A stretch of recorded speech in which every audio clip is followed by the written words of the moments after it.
Good evening. Held on the ground and warned his face would be smashed in. Police are being investigated for their handling of the arrest of a 16-year-old in Hatfield. Video shows the teenager being pinned by officers, one of whom then threatened him with violence. Speaking to ITV News, the boy's parents say they believe he's the victim of discrimination. Hertfordshire Constabulary told us the incident has been referred to the police watchdog. Our political correspondent Simon Harris's report contains some language viewers might find offensive. The moment a 16-year-old boy felt the full force of the law. You're under arrest, mate, you're under arrest. And then one of the officers added this for good measure. Let go of my hand or I'll smash your face in, you understand? One of the plainclothes officers is kneeling on the teenager's shoulder. A few seconds later, he puts his right foot on the boy's chest to pin him down. Stop resisting, you're going to get sprayed. The boy was arrested at Hatfield in Hertfordshire. We're not naming him or his family because of his age. It's disgusting. On a 16-year-old child, that's disgusting. With what's going on at the moment, you don't use that much force on a child. I think the officer that done that to my son should be suspended. I don't believe that he should be left out on duty. No, it could be someone else's child. That could happen. Something worse could happen to that child.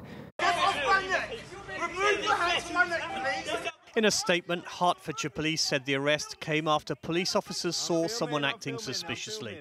The male made off from police.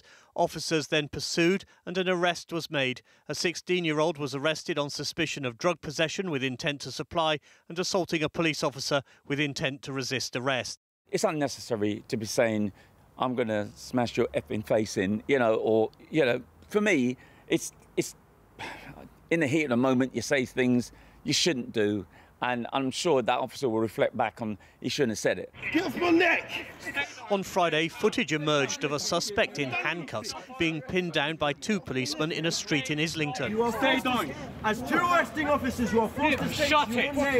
One of the officers appeared to use his knee to restrain the man who was arrested on suspicion of having a knife. One officer was later suspended, the other put on restricted duties. Thanks to mobile phone footage and social media, the police are under scrutiny as never before. The arrest in Hatfield has been referred to the Independent Office for Police Conduct. Simon Harris, ITV News. The Mayor's plan to move politicians and staff out of London City Hall within a year could be torpedoed by planning rules. Sadiq Khan has said the move would save £11 million, but a senior official today said the full cost was unclear. Well, Simon Harris is live at City Hall this evening. So, Simon, this could end up not being as big a money saver as the Mayor had hoped for. Well, it's a month since Sadiq Khan suggested shutting City Hall and moving everyone downstream to a new building to, in theory, save, as you say, £11 million a year, £55 million over 5 years. Today, at a meeting of London Assembly members, there were lots of questions, but not all of them got answers. For a start, we still don't know how much the move will cost. The plan is to relocate the Greater London Authority, that's the Mayor, the London Assembly and all their staff, to the Crystal, an exhibition centre in Docklands. But that's going to need planning permission and there's no guarantee it'll be given, and certainly no guarantee it'll be given in time because it's a process that can take months. And we don't know whether the new building can accommodate all of the 1,200 City Hall staff. There's so many things that are uncertain.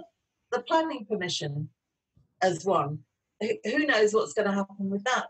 The amount of money that's due to be saved, it changes every time you ask. So many members of staff are going to have to work at home whether they want to or not, by the look of it. Moving City Hall is a big decision and time is running out. Things are looking tight because there's a deadline looming.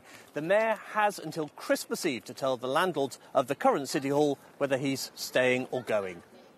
All right, Simon at City Hall, thank you. Well, 2 weeks ago, the Prime Minister said driverless trains must be introduced as a condition of his bailout for Transport for London. But today, Sadiq Khan dismissed the off-the-cuff idea, saying it would cost billions and involve completely remodelling not just the capital stations, but the tracks too. Our political correspondent Simon Harris has more. For as long as the Underground has existed, trains have had drivers. But the Prime Minister thinks that's old-fashioned, and earlier this month he signalled the end of the line for the traditional way of running the tube. Let's not be the prisoners of the unions anymore. Let's go for driverless trains. But was he serious? I think he was speaking off the cuff. The Mayor, it seems, doesn't think so, as he explained to MPs. If we're going to bring in driverless trains in London, we would need tens of billions of pounds of investment to get different trains, to completely remodel our stations, to completely change our signalling, and to completely change our tracks. The sort of monies we're talking about and the challenges we'd have are humongous. London Underground has ordered almost 100 new trains for the Piccadilly line at a cost of £1.5 billion. The first will arrive in 2024. The trains will be fully automated, equipped with all the technology they need to operate without a driver. But at the moment, there are no plans for that to happen. The tube unions are threatening to do everything in their power, including strikes, to stop computers replacing drivers. We will fight this tooth and nail to the end. It will be a disaster to do it, let alone the cost, but safety. It's the only deep level tube in the world that would have driverless trains potentially, and it has to be stopped. Transport for London might not be in a strong position if ministers insist on driverless trains. Its finances are in a mess because of coronavirus, and the government has ordered a review. Tonight, the Department for Transport told ITV News the feasibility of driverless trains will figure in that review. Simon Harris, ITV News. Good evening, I'm Duncan Golestani. 4 months is a long time in a pandemic. Back in March, we were told face coverings were of little use and were discouraged from wearing them. But from midnight tonight, they'll be compulsory in shops, cafes, takeaways and many other indoor spaces. There are exemptions, for example, children under 11 and those with medical conditions. But for everyone else, you could be fined £100 if you don't comply. Today, the Mayor said the police don't want to enforce the rule, but they will if they have to. Our political correspondent Simon Harris has the details. When it comes to covering up, not everyone, it seems, is on message. Passengers on public transport were ordered to wear face coverings or masks more than a month ago. Since then, 2,500 Londoners have been stopped from travelling or fined. And from tomorrow, the same rules will apply to shoppers. I'll wear a mask and I'll be happy about it. I've been, doing it since before the lockdown. I feel good about it, actually, because people do forget when they're shopping to keep their distance. The big unknown is whether compulsory face coverings will reassure shoppers or alarm them. Will it encourage nervous customers back to places like Oxford Street or scare them into staying at home and online? Lockdown dealt a devastating blow to the high street. Just as business is beginning to pick up, many retailers are understandably nervous about the new rules. At a charity shop in Battersea, customers like Jess were browsing today. She's not looking forward to wearing a mask. Oh, I think it's going to be so unpleasant. You want to come into a shop, browse at your own leisure and not be restricted around your face. So I think it's going to massively reduce the time that people spend in retail. Just down the street, Angie Pinkney worries customers will be put off from shopping altogether. She's finding it hard enough as it is. It's quite quiet. There are, a few people trickling in, but it's difficult for small retail business at the moment.